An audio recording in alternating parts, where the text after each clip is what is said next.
There it Hey, is. how's it going? What's happening, buddy? Nothing much. Just got back from the dog park. I found this dog park that is an indoor dog park slash restaurant and bar. It's amazing. Okay, Joey, so you're going to be the narrator and read the comments because I'm sitting by the pool. I don't have my reading glasses on. So I'm going to kind of let you take charge, buddy. And you know what I want to get out of this? So, how old are you, Joey? 23.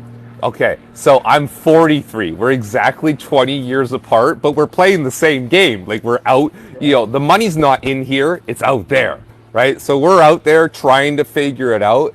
You got a 20-year-old, 23-year-old perspective, and I got a 43-year-old perspective. And I think the listener, by having both perspectives, will come away smarter than they were. Oh, I 100% agree. That's why I love doing these kinds of videos. I did one with like the stock father and trade, invest, simplify. Everyone's like really good at like specific things, and I love it. All right, buddy.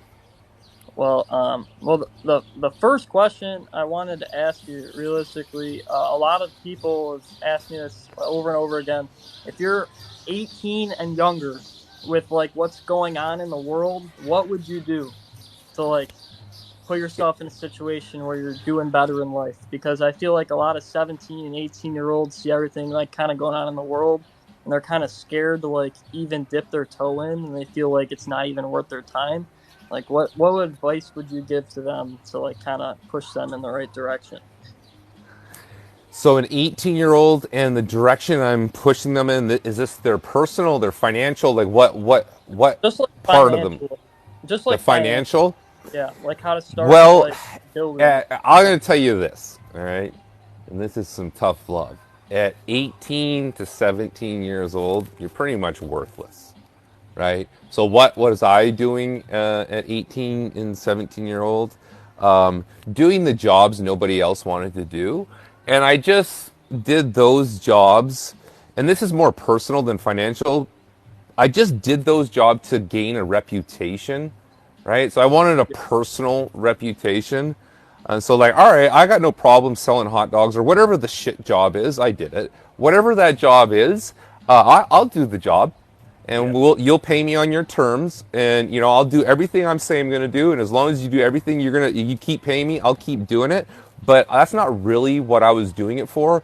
I was trying to build my reputation at 18, and it starts by literally everyone around you. So if you, let's say you're 18, you're going to school, right? Get a reputation with everyone around you that you're a good guy, you're bankable, you're here, you're positive, and people just want to be around that guy. And that attitude gets you in the financials. It's like a personal growth will equate to financial growth. And it kind of starts the other way around. Like you got to look at it at 18 like, listen, I ain't getting rich. There is no, at least for me, there's been no such thing as getting rich quick. Like all the large sums of money I've made are like, 3 year gaps. It takes 1 to 3 years to make money, right? yeah, And this get rich quick, it's not going to happen. So for 1 to 3 years, you're going to have to plot your life, and at the end, there should be some money. So if at 18, you develop your reputation. By the time you're 21, you should be able to make some money, I would say. But 18 to 21, don't really plan on, and don't be too hard on yourself. Don't really try to get rich, right? Just more try to be a really solid dude. And in business, those guys are really rare. So when you get older, people will pay you just because they need that guy's in short supply. Like just the good yeah, solid dude that just gets shit done, right? It doesn't really matter what it is, and yeah. then you just kind of work your way up the layer cake. You know what I mean? No, absolutely. Yeah, I agree. Yeah, I when I first my first job was McDonald's, and I was really good at the like the first window cash register. Like I could do it like it was the back of my hand. And so they always put me there. And then at one point they said every good review you get with your name on it will give you a $5 gas card. And I did it so often. I just was like, yeah, I'm a broke college student. Like, uh, give me this good review for $5. And so many people did it. They were giving me like $500 of gas cards every like paycheck. Yeah. That type of positive feedback that you get from business. So business is a positive feedback loop. Like in a long game, if you're not generating value and there's a lot of positive with the action, it'll just die out. So like if you're a product that it's really not that good of a product or a service, you'll eventually at that 3 to 5 year mark, the market will weed you out. And then the opposites true, that if you're adding value, the market incentivizes you to keep going. So, if you do have that, those results, I'm guaranteeing, your McDonald's was here and there was another phase. Your life probably is going to look like that, right? If you have Yeah. that attitude, just you're slowly going to work your way up, and one day you're going to be 43, and it won't be about money. It'll be more about protecting your reputation, because that's how I get paid. You know what I Yeah. mean? Absolutely. On my results. Yeah, I just stopped by work to go get my charger because I forgot it there, and my boss, like the owner of the company, was just there working on stuff by himself. It was so cool to see. Well, when you're making money, it's not really work. Like if I went to you, hey Joey, follow me for the next 3 days, and there'll be $5,000 at the end of the 3 days. Right? Yeah, I've literally pitched this to a guy before. All right, so I'm going to tell you a story, and the guy said yes to this. And so here's the story: I had a drilling company in Carson City, Nevada, and I sold a job in Idaho. So I had to move the drilling equipment from Carson City to Idaho. And if I could do it in 3 days, I made like 100 grand. I could like save my competitor bid it as like a 2 week job. He was going to charge the mining company 100 grand to do it. I'm like, I'll do it for 100 grand, but I didn't tell him it's only going to take me 3 days. I'm like, okay, sign here. And I went to my buddy. I'm like, bro, do everything I say for the next 3 days, and I'll give you $10,000, and you can't ask anything. He's like, okay, fine. And so we drove back and forth for 3 days. I'm like, nope, you got to do what I say. You can't fall asleep. He's like, oh, bro, I'm so tired. I'm like, dude, we got to go. We're chugging Red Bulls. And 3 days, we did the job in 3 days, and I made $100,000, and I paid him 10,000. that's so. I would have taken that deal too. Right? Like, yeah, you gotta you gotta follow the madman sometimes to get the cash. Yeah, absolutely. And then another question that a lot of people, like even people close to me and for me, like what advice would you give to like my generation when it comes to like saving up for your first house? Because like it's a very tricky situation with how real estate's gone up so much, and a lot of us are renting apartments, and we don't really know what we need to do to be able to get a house. Yeah, I shouldn't. I would tell you. So you're talking about the person that's 21 to 25. Is that the demographic? Absolutely. Okay. All right. So what I would say, and this is regardless if you're an American. So I'm a Canadian. So I've lived in London, I've lived in Australia, I've lived in America, I've lived in Canada, and so this applies to the 21 to 25-year-old in either of those countries, right? This is what my advice would be. It would be, don't worry about buying shit, okay? And I know as Americans, you get brainwashed into like the house is your investment and everything's about you're living to pay your mortgage, okay? That's not what life's about, all right? Especially at 21 to 25. Don't worry about that shit, bro. Don't worry about fucking buying a house. Don't worry about buying a car. Literally just rent everything. It'll make sense when you get older, but time is money. And when you're at that age, you have unlimited time. Don't get bogged down. Like now's not the time to get locked into anything. Try as many. So if you're a business guy, right? Yeah. So you need to set goals. Like I want to make 10,000, and you try everything to get it. So then you go get it. Don't go. Oh, I'm gonna go buy a house now. Like no, no, no, no. You've reached one goal. Don't stop. Now make 20,000. And the thing is to make the 20,000. So you can't go from 0 to 20. You can't go to 0 from 20. You go to 0 to 10. And then to make the 20, you need the 10. So that's the layer cake. So guys tap out at different levels, but in business, you should never tap out. There shouldn't be like, well, this is the goal, but it's not about buying shit, bro. Right? It's about getting rich. And once you're rich, you can buy whatever you want. So it's more about set a goal, and at your age, it should be 10,000. All right, save up 10,000, and then invest it in stocks and turn it to 20, right? And then to 40, and keep going until you're like 35, dude. Like you don't really, and I bought my first house cash at like 32. All right. Yeah. From 18 to 32, I was educating myself. I was traveling the world. I was getting jobs. I didn't own shit. I just kept on like I was just like it was just more about like I didn't want to own everything. And then once I wanted to make babies, I'm like, okay, I got to buy a house. And so that was around 32. So for me, you know, the businessman that I am, my advice, if you have my personality and you're between 21 and 18, don't worry about those other goals, those other guys, those 9 to 5 guys are setting. If you're a real businessman, the mindset you need to have, there is no limit, right? There's no mortgage payment. There's none of that exists, right? Once you get out, right, to where you need to be, and the man you are, and it happens around 28, 32. It takes a long time to become a man, but once you get there, then buying stuff is the least of your problems. Now it's just about like, because everybody's going to want to be on your team, so now it's about choosing wisely who you let around you, right? Because that's what's going to take you, once you get to the $150,000 layer cake, how do you turn 100, how do you make 400,000 out of the 150? It's going to involve partners, right? So the higher you go, let's say you want to make 10 million, it's going to involve multiple guys, right?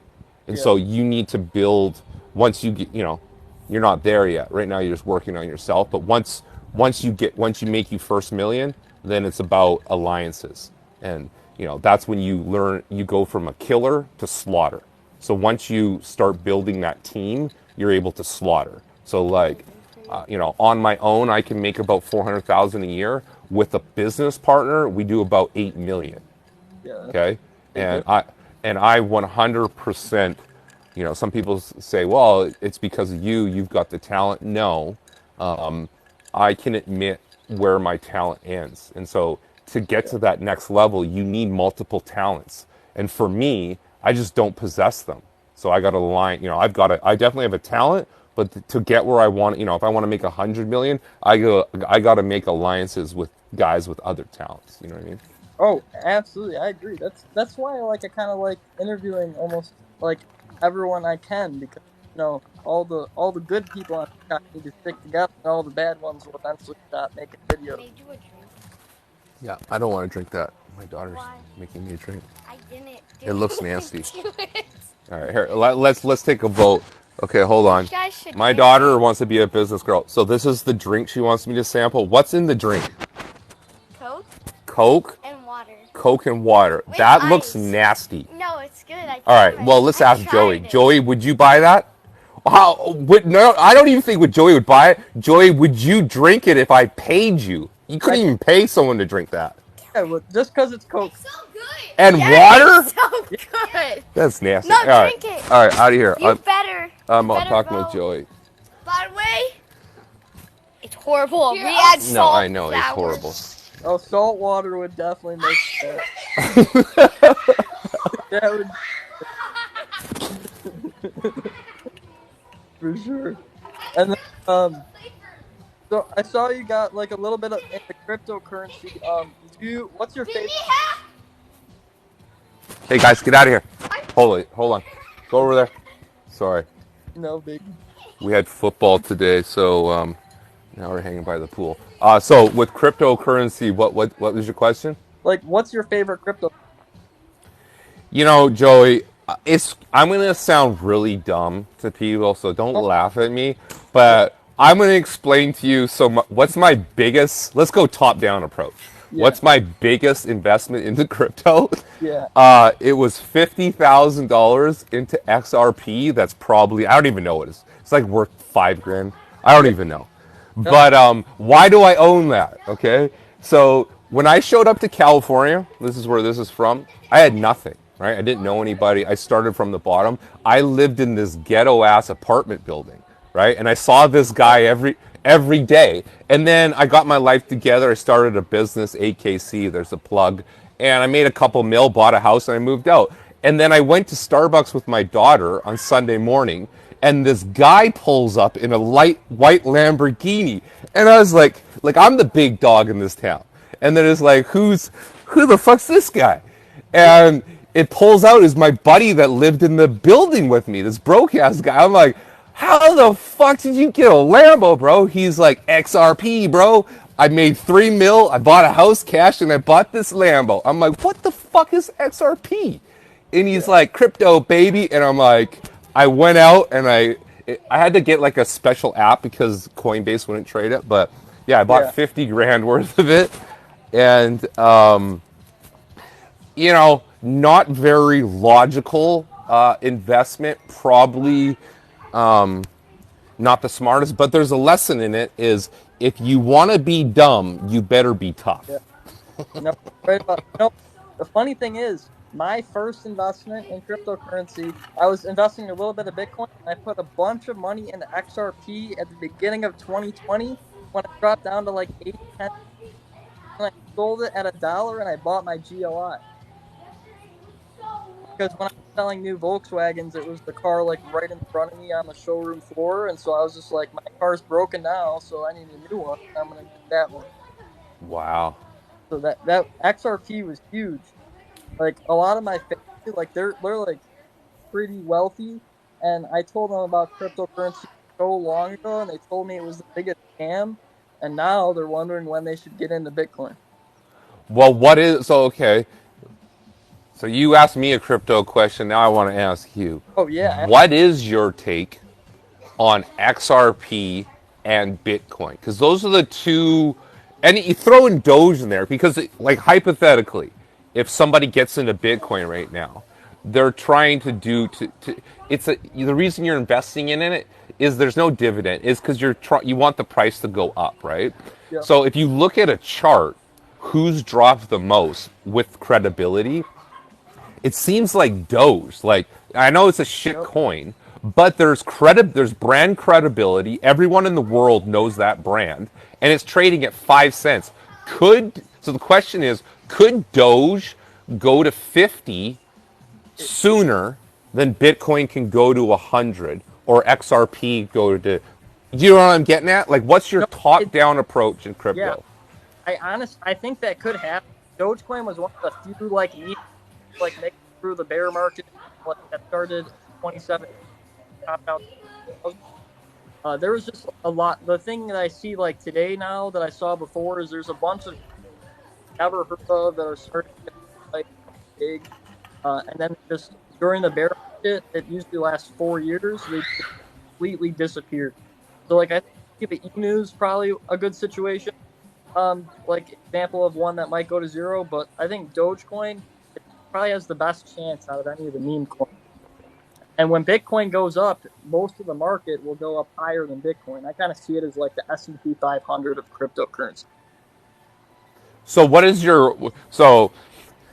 you're on your deathbed and you can only make one investment to save your family. Like, let's say you're the only one who can make money in the family, and you're like, I'm about to die, and I've got $10,000, and I've only got one bet to save the family. What does that look like in crypto for you? I would tell them to wait until No. You have to make the bet now. It's you. right now. You have to invest $10,000 right now in crypto, and once you do, your last words are going to be "good luck," and then you die. That's the scene. Yeah. Oh, well, What are you clicking the button on? I'm clicking the button on probably Bitcoin. Wow, Bitcoin. All right. Now you're saying that because it's the safest, or it has the best probability to increase in value, or all of the above. What is the reasoning behind that? It has the best probability to increase in value compared to a lot of other coins because, like, for instance, during the bear market that's about to happen right now, all the other coins are going to go down way more than Bitcoin, and most of them are going to disappear. And then when Bitcoin comes back, there's going to be very few, kind of like the internet bubble is going to be very comparable to what's going to happen in crypto. And so you saw a lot of big players just go to zero. And you saw very few emerge and become the giants that they are today. And I just think Bitcoin, when anyone thinks cryptocurrency, they think Bitcoin. And that's the biggest thing to me. They have Bitcoin ATMs everywhere. You don't see like Ethereum ATMs. You don't see Dogecoin ATMs. And they've made a like bull skull Miami. And so I think there's just like a huge, big, like cult culture around Bitcoin that's never going to be able to be taken away. And you see big companies like the former CEO of Apple own Bitcoin. Elon Musk put it on Tesla's balance sheet. You got Square, like Cash App. I think they changed their, but they own Bitcoin. And you're going to see, I think you're going to see a lot of companies start to own Bitcoin because every 4 years there's this thing called the Bitcoin halving, and it happens. It happened in 2016. It happened in 2020. It'll happen in 2024. And so, like right now, when people mine Bitcoin, they have the computer figure out the math problem, and they get one block of Bitcoin that's worth 2.25 Bitcoin. Every 4 years, that amount of Bitcoin they get for getting a block. And so I'm betting on in 2030 range. I think they're going to try to put it down so bad that by 2030 it's going to spike it up to $1 million. And I just it's like mathematically calculated and created to like just destroy and outperform every other currency in existence because they knew somehow that we were going to continue to print and print and print. You know what? That's a theory, but I want to throw a wrench into it.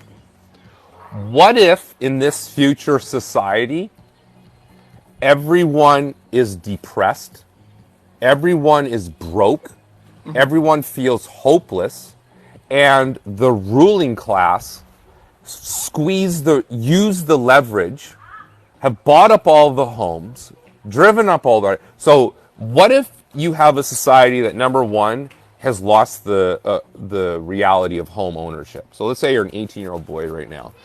I don't think you should be thinking about a home until you're around, whenever you want to make babies, whatever age that is, and by the time that happens, I think the price of the homes will be so crazy. I think the Yeah. cost of borrowing is going to be so crazy. Like people, the rate, the how we borrowed isn't the way we're going to borrow. And I believe that double digit borrowing is the only way to stop inflation. You want people to stop driving up the price of shit? Make the price of money expensive. Well, the mortgage is at 7%. Yeah, fuck that. Wait till it's at 12%. All right? Because if the cost of everything goes up past 12, the cost of shit goes up 20%, well, 12% is not even going to correct it. Yep. So it's like, so, you know, I just think in the future society, the cost of borrowing is going to be higher. And once that happens, once people lose access to money, they kind of lose hope. Like right now, people are still kind of like, they can get a credit card, they can buy a house. But I kind of think in the next 10 years, that, because that's what you're predicting out. Yeah. I think in the next 10 years, money's going to be really, really tight. And Yeah. when money's tight, if assets don't generate revenue, they just have no value. And you're going to see that in the stock market. These Mm-hmm. stocks that don't make money Yeah. will have zero value.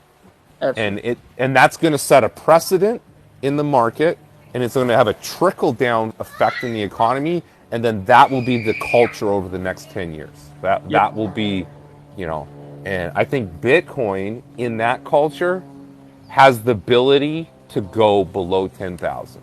No, Because I just think $10,000 is going to be a lot of money to the future. It's going to be hard for a kid to make. You know what I mean? hmm It's going to be hard to save $10,000. It really is. Yeah, but I'm telling you, like as time goes on, it might not be like right away. It's going to take a long, long process, maybe 25, 30, 40 years even.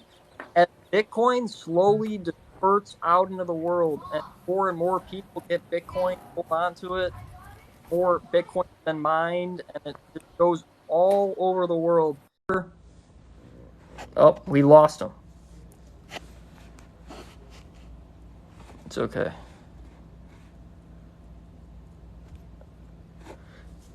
We lost him. We'll get him back. No worries.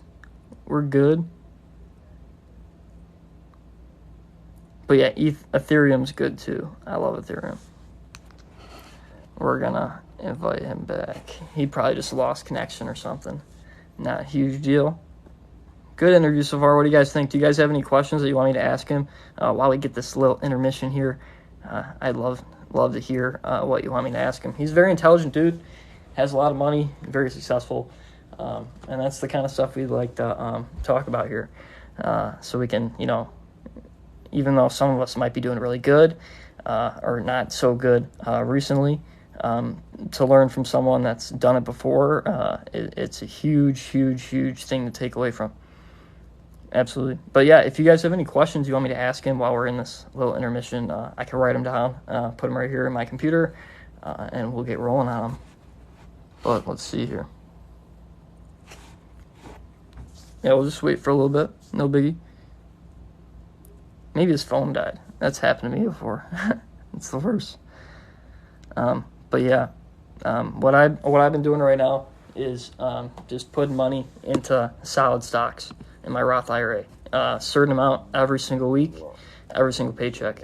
And so the companies that I have in my Roth IRA right now are Shopify, Netflix, Meta platforms, which is Facebook, Google, SoFi, Microsoft, Spotify, Apple, Coca-Cola, McDonald's, Dave & Buster's under the ticker PLAY, and Amazon. Those are the companies I've really been averaging into. I'm up on all of them, a pretty solid amount, except for Amazon. I think I'm down a couple percentage points, but we should get him back in here soon once he goes back live.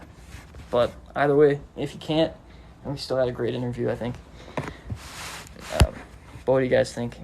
What are you up to today? Just got back from the dog park, chilling. The dog's sleeping.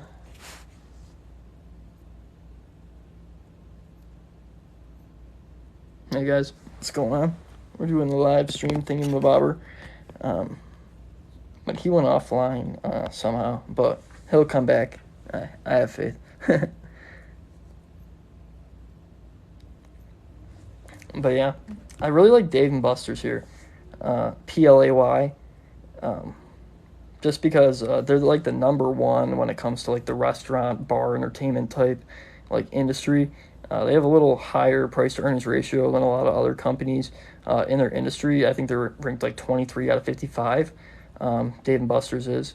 But they're number one in every other metric, like growth, profit margins, profit, like basically every other number you can think of.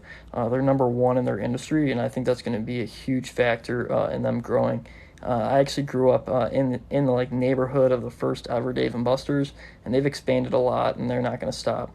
They're a very good like game place to go to. You can get a drink, go to the bar, play some games, and it's really easy to spend a lot of money, and they're kind of like a casino for little kids, and they just want to go and play some games. It's really fun. I think me and my buddy growing up, we'd go like every weekend and put 20, 40, 60 bucks, and it was just fun, good entertainment. So Dave & Buster's definitely a stock to keep your eye on. There was rumors that they were going to go bankrupt, and they didn't go bankrupt, and so that's why they went to $4 during the pandemic when everything was shut down. There's worries that they weren't going to have enough cash on hand, but they got a lot of cash on hand, and their revenue's up more than 200%. Isn't that crazy? 200%.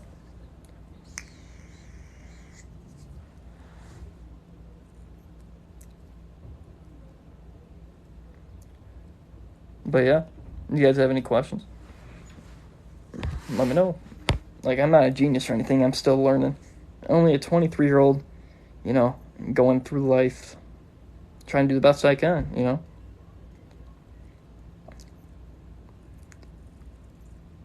But yeah, we're on Netflix, Facebook, Google, SoFi, Microsoft, Spotify, Apple, Coca-Cola, McDonald's, Dave & Buster's, and Amazon. Those are my companies that I'm in. And Shopify, of course. Still have METV. Yes, METV2. I just didn't add that because it was an ETF. But yes, METV2 I have 10 shares. Average of 847. Matt V, I like the ETF. What's going on? We're doing a live stream with Stock Market Tailgate. His name's Kyle, but he lost connection. We were like 20 minutes in or something like that. And then he just lost connection here, so we're just taking a little intermission here. If you guys have any questions you want me to ask him, I'm more than happy to ask him. GALA. Let's see here.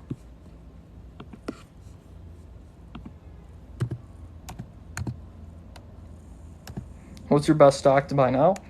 The stock I have the most confidence in, like at this current moment in time, it would probably have to be Microsoft and Apple and Google and Amazon, like FANG stocks. Like my biggest positions I'm trying to grow.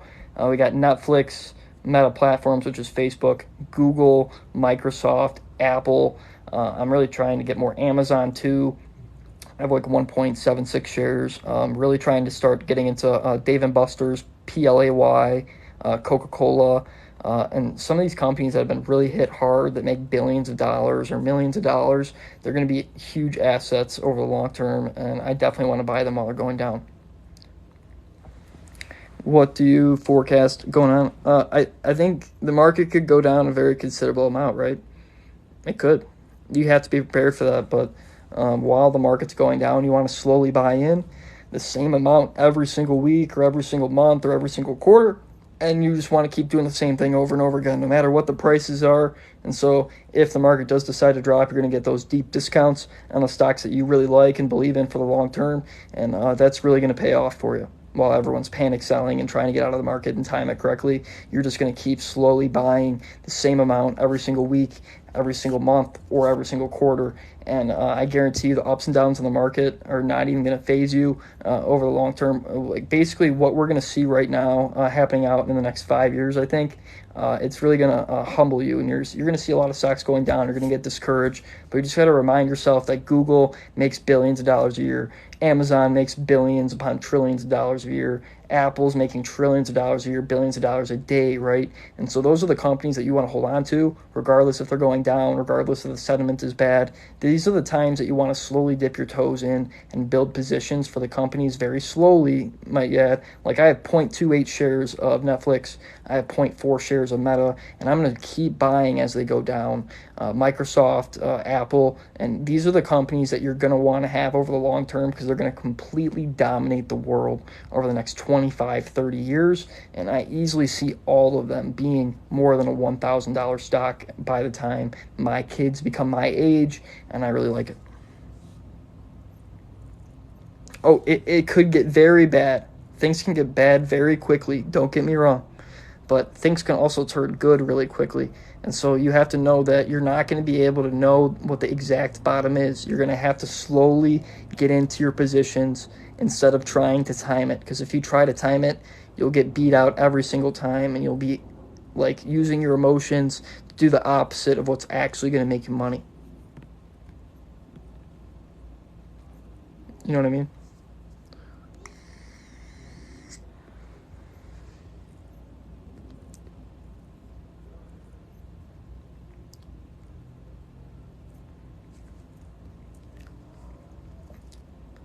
Yeah, I don't know what happened to trade. Probably got banned again somehow. Wouldn't doubt it. But it was a good live stream. Yeah, it looks like it's probably not going to be getting on. So I'm probably going to get off here. I love and appreciate all you guys. I'm going to upload what we were able to do to our YouTube, like maybe say Stock Market Tailgate interview part 1, and we'll make a part 2 soon and try to get that coordinated for you. And I'm going to upload it to YouTube. Make sure, oh, he will get back on. Okay, yeah, I should just wait. You're right. Yeah, I should just wait. Yeah, he'll get back on. I should just wait. Good call. Good call. Give it at least like 10 minutes or something. If not, we can just finish up a part 2. But yeah, it'll be on my YouTube for those of you that missed some of it and want to see the whole thing. My YouTube's in my bio, and you just click the subscribe button for me. I appreciate that. I have interviews with StockFather on there and Trade Invest Simplify. So if you haven't seen those, make sure to check those out. The one with the StockFather was really cool. And so my marketing job's doing great. This is actually one of the shirts that we sell on our website, Ink Addict. But it's going great. I love the job. All the owners and the bosses are so nice. I get to drink a beer at work every Friday at 4 o'clock, and it all works out. I really like what I do, and I think I'm doing pretty solid at it for just kind of getting the hang of things and using some like things like Facebook ads and Shopify that I haven't used before. So I think it's going really good, and I'm excited to go to work every single day. So that's what counts, right? And also getting my feet wet and learning a lot from some really successful people in the industry. So absolutely. You just nailed an accounting job after graduating. Hell yeah. Keep going. Keep working your ass off. Congratulations. That's hype. That's pretty cool. Good to see other people are finding that kind of luck too. It's all about mindset. As long as you have the ability to want to learn and get better at least a tiny bit every single day, it makes a huge difference. Yeah, congrats, bro. That's huge. Huge. But yeah, this is the shirt. This is the first time I'm wearing it. I think it looks sweet. My company owns a bunch of different companies, and the company that I focus on is Ink Addict. It's like a clothing brand, and this is pretty cool. I just finally got this in the mail today. So if you like this shirt, inkaddict.com, baby. Oh, I bet Wall Street's so hectic, it's crazy.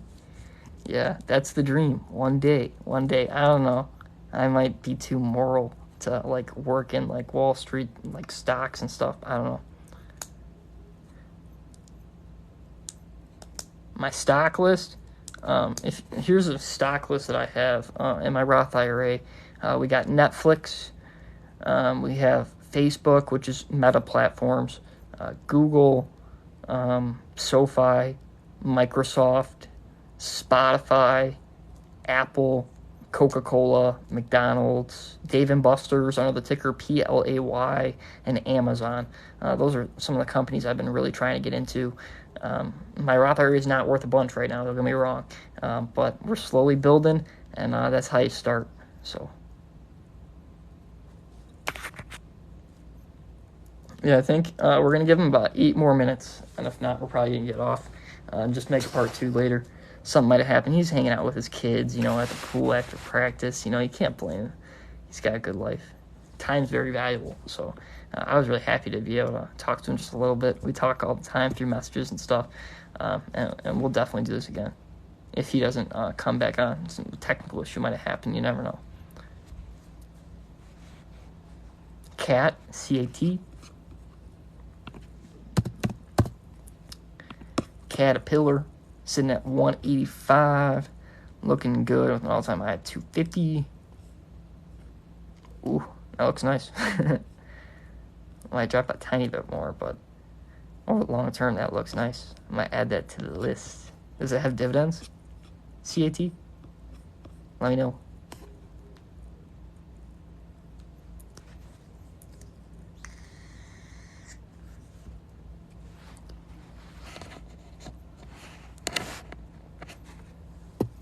But yep, yeah, we're just out here trying the best we can. No one's perfect, but we're learning more every day, and so that's what counts. So happy for the people that are here, that'll watch the video on YouTube. As always, I don't post too much on YouTube. I'm gonna try to get into that a little bit more since I have more time on the weekend and stuff. We're gonna have a whole operation running in the next 10 years. Don't you worry. Can't wait. Oh yeah, if you made a lot of money on that, congrats. Yeah, I was slowly buying. Right now, Netflix is actually my position I'm up the most on. I have 0.28663 shares, only like $55, right? I'm up currently 10%. I have an average cost of 174.43. So that's a good position. I'm going to keep building if we continue to see some downtrend. I don't like AMC and GameStop. I'm trying to stay away from those. Those are two business models that I don't really believe. I don't go to the movie theater anymore, so I think they're making a lot less money. And I never go to GameStop. I just buy the games through Microsoft, and Microsoft is a company I own.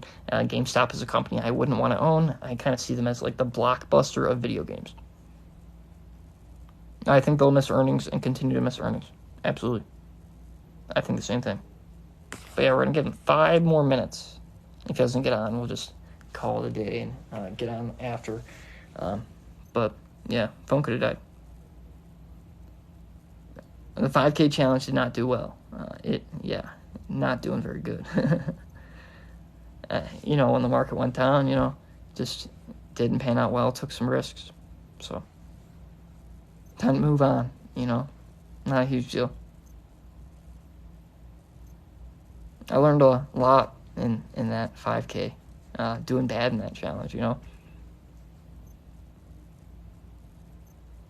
Oh, I'm not expecting for Netflix to pull in the numbers they were in COVID. Not expecting that at all. But what I am expecting is over the long term with AMC, I think they're going to go bankrupt. And I think Netflix is going to buy AMC and stream movies directly to you through Netflix, something that you would originally go to the movie theater and watch the movie to. But you're just going to buy like a movie ticket on Netflix, and you're going to be able to collect the tickets of the movies that you've had like digitally as NFTs. I think that's going to happen one day. But I think Netflix is going to be a centerpiece in the movie making community. They have Stranger Things, one of the most popular shows in the entire world right now. And if they can come out with these really good Netflix originals that are only on Netflix and have movies come out the same day they come out in theaters on Netflix, and you can buy a movie ticket through Netflix and watch it there, I think that's a complete game changer. And I think if they're able to execute on that, it could have tremendous growth for the company, if that makes sense. That's why I really like Netflix. In my entire life, I haven't had an opportunity to buy Netflix with it down so much like this, basically pricing in the worst possible thing that could possibly happen to this company. I haven't had this chance to buy Netflix for a really long time. And so I'm slowly nibbling and taking it. I know it can probably go down more. It's at 192.07 right now. Definitely has the potential to go down more, but I only own 0.28 shares. Next Friday I might put 20 more bucks into it if it goes down a little bit. But we're just going to be slowly adding position over the long term, and 192 is going to be a very good price point to buy Netflix at if you look at it from like a 25, 30-year window, in my opinion. I think it's a stock that could be easily over $1,000 over the next 25 years.